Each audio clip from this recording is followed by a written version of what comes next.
Bonjour. Aujourd'hui, quelques principes de base que j'aurais bien aimé savoir au moment que je mettais mes premiers pas dans les relations sociales au niveau de l'entreprise. Trois principes de base. Si on est en train de préparer les réunions, conseils d'entreprise, CPPT, DS, première question de base, c'est est-ce que c'est un point conseil d'entreprise, CPPT ou DS? Euh, Nous, côté employeur, on doit savoir si le point que nous, on veut mettre sur l'agenda, mais aussi les points que les représentants des travailleurs veulent mettre sur l'agenda des organes de concertation sociale, parce que c'est bien des points qui font partie du champ compétence de chaque organe de concertation sociale. Et spécifiquement, quand on regarde le conseil d'entreprise et l'ADS, les syndicats aiment bien mettre les points qui sont censés être discutés au conseil d'entreprise au niveau de la délégation syndicale. Pourquoi? Parce qu'en DS, on peut commencer à négocier, donc les syndicats aiment bien mettre un point conseil d'entreprise sur l'agenda de la délégation pour négocier avec nous. Donc, super important pour nous de toujours se rendre compte, est-ce que c'est un point conseil d'entreprise, CPPT ou DS? Deuxième question, c'est est-ce que ce truc, c'est un point individuel ou collectif? Les trois organes de concertation sociale, c'est des organes de concertation dont on est censé parler des choses collectives. Donc des choses collectives et pas des cas individuels. Si les représentants des travailleurs veulent discuter d'un cas individuel, notre réponse standard, c'est chaque personne qui a un problème sur le terrain peut aller voir son responsable qui va faire le nécessaire pour trouver une solution. Bien sûr, et c'est une évidence, ça veut dire aussi que les responsables sur le terrain sont là pour s'occuper des travailleurs s'ils ont des questions, s'ils ont des inquiétudes. Troisième question qu'on se pose, c'est ce point qu'on a mis sur l'agenda, est-ce que c'est un point à titre d'information, est-ce qu'on doit demander un avis ou est-ce que les syndicats ont le pouvoir de décider? On pourrait même mettre ça sur l'agenda. Après chaque point, on met information, avis, décision. Mais si les syndicats n'aiment pas trop ce système, ce qui est déjà une bonne chose aussi, c'est pour juste le mettre pour nous sur nos papiers de préparation, notre script qu'on prépare pour le conseil d'entreprise CPPT et DS, que côté employeur, nous, on a vraiment tous dans la tête, voilà, ces points-là, c'est information, on en a deux où on doit demander un avis, et aujourd'hui, pas de matière de décision. Quand on parle de l'information, c'est l'employeur a une obligation d'informer le conseil d'entreprise et le CPPT. Pour expliquer la distinction entre information et avis, moi je dis souvent l'information, il s'agit du passé et demander un avis, ça, on va parler du futur. L'information, ça commence tout de suite après les élections sociales. On a l'obligation de donner l'information de base. Après, chaque année, on a l'information économique et financière. On a aussi l'information qu'on doit donner tous les 3 mois et on a aussi l'information qu'on donne tous les mois. Donc, on a des moments fixes où nous, côté employeur, on a l'obligation d'informer le conseil d'entreprise. Comment est-ce qu'on va faire ça? On va toujours se poser la question, voilà, nous, côté employeur, qu'est-ce que nous, on veut bien raconter au conseil d'entreprise, au CPPT? On va regarder la législation, mais on va aussi regarder, voilà, quels sont pour nous les trucs qui sont tellement importants qu'on aimerait bien, pas par exemple, le plan de formation, c'est pas seulement à la fin de l'année qu'on le propose pour l'année après pour avoir un avis, mais tous les 3 mois, on va aussi donner un update, voilà, où est-ce qu'on en est que ça évolue bien ou pas. Donc, c'est à nous de voir quelle est l'information qu'on va donner. Attention, cette information, c'est toujours une information au niveau collectif, hein, c'est pas information au niveau individuel. Donc, le genre d'information, on aimerait bien avoir une liste de tous les gens qui ont fait des heures supplémentaires le week-end dernier. Ça, c'est une information à titre individuel. Donc, ça doit toujours rester dans le collectif. Et si jamais les syndicats ont des questions supplémentaires et ils veulent avoir une information sur certains trucs, on va toujours se poser la question, est-ce que cette information, ça fait bien partie du champ de compétences du conseil d'entreprise ou du CPPT? Alors, demander un avis, ça c'est quoi? Demander un avis, c'est plutôt sur le futur. Nous, côté employeur, on va demander l'avis des représentants des travailleurs, par exemple, sur notre nouvelle car policy ou dans le CPPT sur notre plan d'action annuel.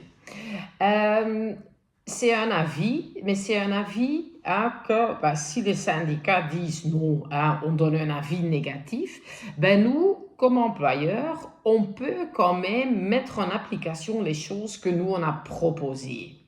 Bien sûr, dans le monde idéal, les syndicats vont formuler un avis positif. Ça veut dire qu'ils sont positifs vis-à-vis de notre stratégie et vis-à-vis de nos idées qu'on vient expliquer. Mais s'ils formulent un avis négatif, côté employeur, on peut quand même continuer à mettre en application certains projets, certaines idées.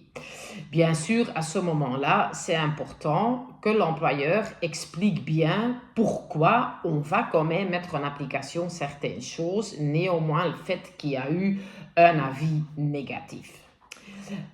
Quand on parle d'un avis, c'est très important que dans le texte du conseil d'entreprise et du CPPT, il n'y a jamais marqué le mot accord. Donc, les représentants des travailleurs ont formulé un avis positif concernant notre nouvelle politique d'accueil, par exemple. Quand on met « sont d'accord » dans le texte, ça veut dire qu'on donne l'impression qu'ils ont le droit de décider sur quelque chose. Et une fois qu'on a dans un texte, ont décidé ensemble ou les représentants des travailleurs sont d'accord avec ce projet, ça veut dire qu'on leur donne un pouvoir de se mettre d'accord sur des choses où ils n'ont pas le pouvoir de décision.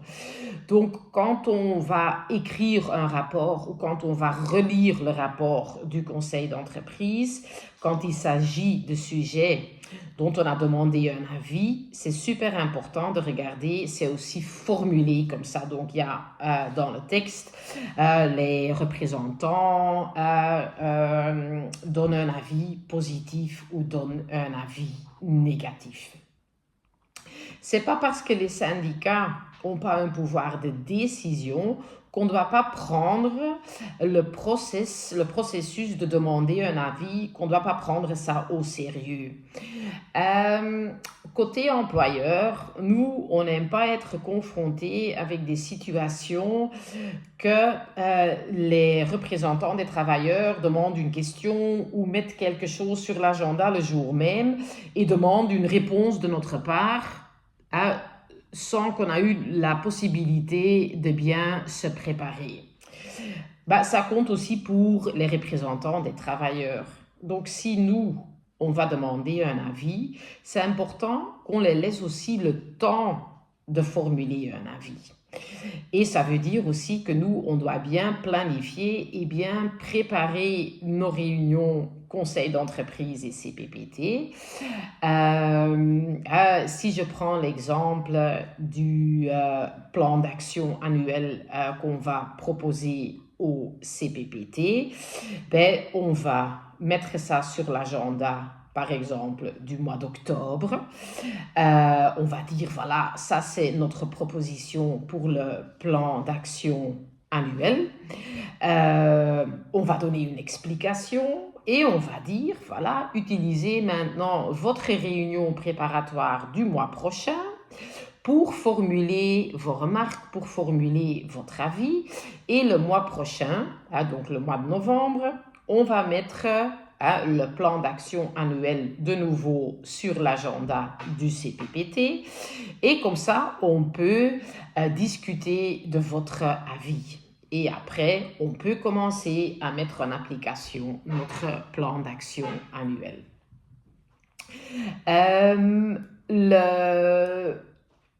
Le processus, c'est un processus que le président du conseil d'entreprise et de CPPT est censé de suivre de près parce que nos représentants des travailleurs ont un peu l'habitude de donner l'impression qu'ils ont le pouvoir de décision sur plein de choses et souvent on constate sur le terrain que des projets ou des idées sont retardés et de temps en temps même pas du tout mis en application parce que les syndicats bloquent dans les organes de concertation sociale. Même s'ils n'ont pas de pouvoir de bloquer quoi que ce soit. Mais c'est pour ça que c'est tellement important de savoir information, avis, décision. Et si c'est un avis, ben de bien prendre ce processus en main. Pour les pouvoirs de décision, pour le conseil d'entreprise et le CPPT, les pouvoirs de décision ne sont pas tellement énormes. Je vais donner les pouvoirs de décision les plus importants. Pour le conseil d'entreprise, c'est le règlement de travail. Le règlement de travail, si on veut le changer, ben, on a besoin d'un accord de la part du conseil d'entreprise.